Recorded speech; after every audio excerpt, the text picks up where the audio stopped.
They didn't expect to see my name on the door. They didn't expect a lot of things. But I'm getting ahead of myself. I was 19 years old when my father told me to get out of his house. Not asked. Told. He stood in the kitchen doorway with his arms crossed and his jaw set in that way the way that meant the conversation was already over before it began. My mother sat at the table and said nothing. She stirred her coffee and looked out the window, and that silence was somehow worse than anything he could have said. The reason?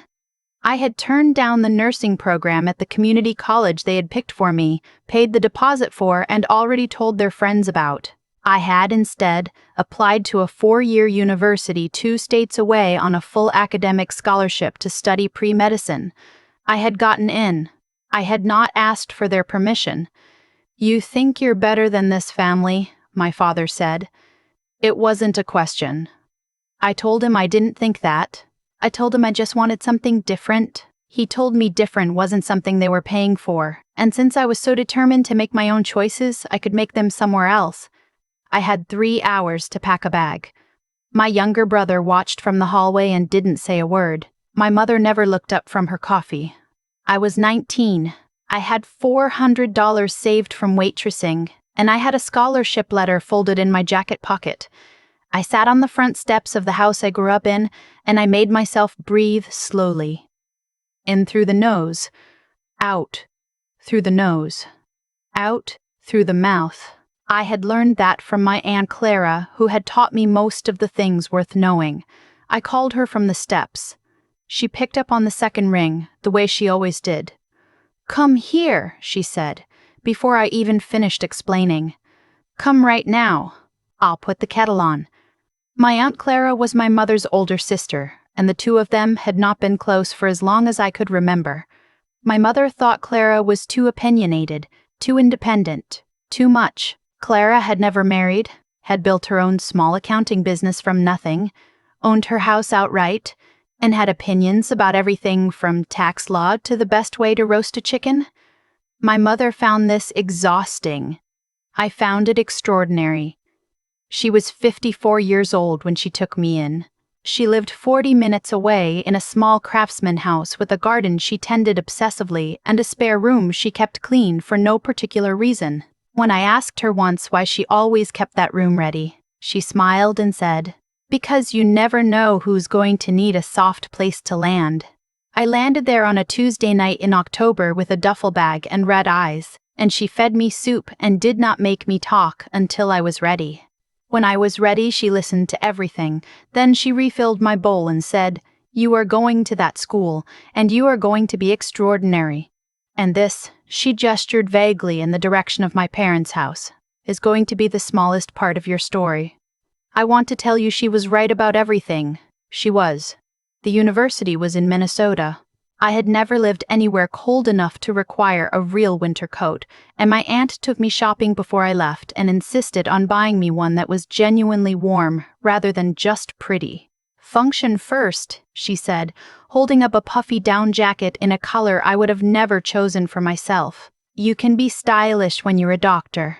I laughed for the first time in 2 weeks. The scholarship covered tuition and housing. I worked 20 hours a week at the campus library to cover everything else. I studied harder than I had ever studied in my life, because I understood, in a way I hadn't fully understood before, that no one was coming to catch me if I fell. That understanding did not frighten me the way it might have. It clarified things. It made every hour matter. My aunt called every Sunday. Those calls were the architecture of my first years away, a fixed point I organized the rest of my week around. She asked about my classes and my professors and what I was eating and whether I had made any friends. She mailed me packages at holidays, homemade cookies, useful things I hadn't thought to buy.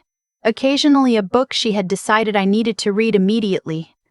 She signed every card the same way. "I'm proud of you. Keep going." Aunt Clara. I kept every card. I have them still. My parents did not call. Not when I started school. Not at Thanksgiving. Not at Christmas. My brother texted me once in February of my freshman year. Just a thumbs up emoji in response to something I had posted, and that small gesture meant more to me than he probably knew. But the silence from my parents was complete, and after a while I stopped waiting for it to end. I turned the energy I'd been spending on that waiting toward other things. Toward biochemistry and anatomy and the long, quiet hours in the library that slowly, steadily built something. I graduated with honors. My aunt drove 12 hours each way to be there and sat in the bleachers with a sign she had made herself that said Dr. Hayes in progress in letters large enough to be embarrassing, and I loved her completely for it. Medical school was 4 more years of hard. There is no other word for it. The first year I wondered weakly if I had made a terrible mistake. The second year I stopped wondering and started working. The third and fourth years I spent in hospitals learning that medicine was not about being the smartest person in the room.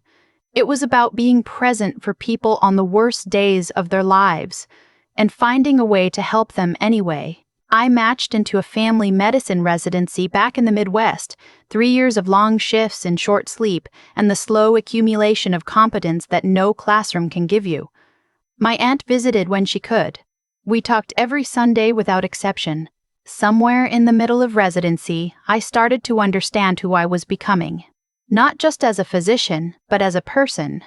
The girl who had sat on those front steps with $400 and a scholarship letter had grown into someone I was genuinely proud of. Someone who had built her life deliberately, from the ground up with her own hands and the unwavering support of one person who had chosen to show up. I thought about my parents sometimes, not with the searing pain of those early years, but with something quieter. A kind of wistful bewilderment. They had a daughter who was becoming a doctor. They had missed all of it. I could not understand how that felt like a reasonable trade to them. But I'd made my peace with not understanding. Some things you carry and some things you set down, and learning which is its own kind of education. I finished residency and joined a practice in a mid-sized city in Ohio. Within 3 years, I was a partner. I bought a small house. I had a life I had built to exact specifications. Full and purposeful and genuinely mine. I had colleagues I respected and patients I cared about, and a garden in the backyard that I tended the way my aunt had taught me, obsessively and with great satisfaction. My aunt was 68 by then and showing no signs of slowing down. She had sold her accounting business but kept 3 clients she liked too much to let go. She still called every Sunday. She had started in the last few years to talk about her house and what she wanted to happen to it, and other things that people talk about when they have started to make peace with their own mortality. I did not like these conversations. I participated in them because she needed me to. She was 71 when she was diagnosed with pancreatic cancer, late stage. The words came at me through the phone on a Sunday in March, and I sat down on my kitchen floor and stayed there for a long time. I took a leave of absence and moved into her spare room, the one she had always kept ready. And I was her doctor in every way I was permitted to be, and her niece in every way that mattered. We had 8 months. I am grateful for every one of them. We watched old movies and I cooked badly and she corrected me with great affection. We sat in her garden on the days she felt well enough and she told me things she had never told me before, about her life, her choices, her own private history. She told me she loved me more times in those 8 months than people say in whole lifetimes, and I told her the same. She died on a Tuesday morning in November, quietly in her own bed, with my hand in hers. She left me everything. The house, the savings, a portfolio of small investments she had built carefully over 30 years. The total after estate costs was slightly over $1.4 million. I had not known. She had never mentioned it. She had simply left it, as she had left everything she ever gave me, without condition, without strings, without any expectation of return. The card with the will read, "The room was always for you. Aunt Clara." I sat with the lawyer in his office, and I did not cry, because I had already cried everything I had. I drove home and I stood in her garden for a long time, and I told her I would take care of it. And I meant all of it. The house, the garden, the money, the life she had believed in for me when I had barely believed in it myself. 6 weeks after the estate settled, I received a letter. My father's name was in the return address. I stood at my mailbox in the cold for a moment before I opened it. The letter was brief. It said that my parents were aware of my aunt's passing. It said they believed the estate should have included consideration for the family, meaning, as best I could interpret it, meaning them. It said they had consulted with an attorney. It said they hoped to resolve the matter without the unpleasantness of formal proceedings. I read it twice. Then I went inside and called my own attorney. Her name was Margaret, and I had met her through a colleague, and she was exactly the kind of person you want in your corner. Precise, unflappable, and possessed of a very dry sense of humor that only appeared when things were sufficiently absurd. I read her the letter over the phone. There was a pause. "Well," she said, "they don't know, do they? Know what? What you do for a living. Where you work." I thought about this. I don't imagine it came up. "It's going to come up," she said. "Let them file. This has no legal merit, and I can tell you exactly how it ends." They filed. The claim was, as Margaret had predicted, without legal foundation. My aunt had been of sound mind. The will was properly executed. I was the named beneficiary. My parents had no legal standing, no evidence of undue influence, and no relationship with my aunt that any court would recognize as conferring rights to her estate. Their attorney, a man named Gerald Potts, who, I would later learn, was semi-retired and took cases he probably shouldn't, apparently had not done sufficient research before advising them to proceed. Or perhaps he had. Perhaps he had known exactly what he was walking into and decided the retainer was worth the entertainment. The hearing was scheduled for a Thursday morning. I drove to the courthouse in my own city, because that is where my aunt had lived, where the estate had been filed, where I had built my career and my practice and my life. I walked in through the side entrance I always used. I nodded to the clerk at the front desk, who had worked there for 11 years and knew me by name and brought donuts on Fridays. I walked down the hall to courtroom 4, where I served 2 days a month as a consulting medical expert in cases involving questions of patient competency and medical decision-making, a role that, in this particular courthouse, meant that most of the staff and the sitting judge knew me quite well. I sat in the gallery. I was not there as a physician today. I was there as a beneficiary, as a respondent to a claim I found both legally frivolous and personally illuminating. My parents were already seated at the plaintiff's table. My father was wearing a suit that didn't quite fit. My mother had her hair done. I had not seen either of them in 15 years.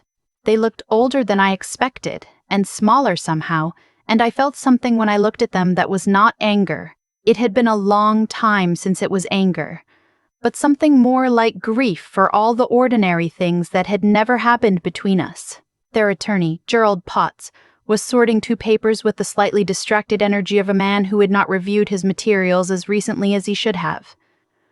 The clerk called the room to order. The judge entered. Gerald Potts rose automatically, the way attorneys do, and turned toward the bench and said, with professional reflex and complete oblivious sincerity, "Good morning, Dr. Hayes." The room was quiet for a moment. My father turned. My mother turned. Gerald Potts turned, following their gaze, and the color shifted in his face in a way that was almost imperceptible, and yet, to anyone paying attention, said everything. I was standing near the respondent's table, in my coat, with my badge from the hospital still clipped to my lapel, and the clerk was handing me a name placard that said Dr. Claire Hayes, medical expert consultant, because that was what it always said, because I was always here in that capacity. Because this was my courthouse, my city, my life. Gerald Potts sat back down very slowly. The judge, the Honorable Sandra Okafor, who had known me for 6 years and had celebrated when I made partner, looked at the room with an expression of professional neutrality that contained, if you knew her at all, a very precise amount of controlled amusement. "Let's proceed," she said. The hearing took 45 minutes. Margaret was meticulous and calm and took Gerald Potts apart with the quiet efficiency of someone who had done this many times before and found it neither difficult nor interesting. The claim was dismissed. Costs were awarded. It was over before noon. My parents sat at their table while their attorney gathered his papers. Neither of them looked at me during the hearing. Afterward, in the marble hallway outside courtroom 4, I was speaking with Margaret when I heard my name. Not Dr. Truve. Hayes, not the title. Just my name, the name they had given me. Claire. I turned. My father was standing 10 feet away, my mother just behind him. He looked like a man who had prepared a speech and now couldn't find it. "We didn't know," he said. We didn't know." I looked at him for a moment. I thought about the kitchen doorway 15 years ago. I thought about my aunt's kitchen table, the soup, the kettle, the spare room she had always kept ready. I thought about 8 months in that house at the end, and what it means to be loved without condition, and what it costs people when they choose not to. "I know you didn't," I said. We stood there in the hallway for another moment, and then I told them I had patients to see in the afternoon, which was true, and I walked back toward the side entrance, and I did not look back. That evening I drove out to the cemetery. Clara's headstone was simple, her name, the dates, and a small carved bird, which had been her own specification. I brought flowers from her garden, the last ones still holding on in the November cold, and I put them in the metal holder and crouched there for a while in the quiet. I thought about the Sunday calls and the winter coat and the sign in the bleachers. I thought about the spare room. I thought about every card signed, "Keep Going," that I still had in a shoebox in my closet, and how they had arrived, without fail, for 16 years until the hands that wrote them couldn't anymore. "I'm okay," I told her. "I want you to know I'm okay." The wind moved through the dry grass and I stayed a little longer than I needed to, and when I finally stood and walked back to my car, I felt the particular lightness that comes not from having no weight to carry, but from knowing you are strong enough to carry what you have. The spare room in her house is mine now. I kept it exactly as it was, clean and ready and waiting. You never know who's going to need a soft place to land.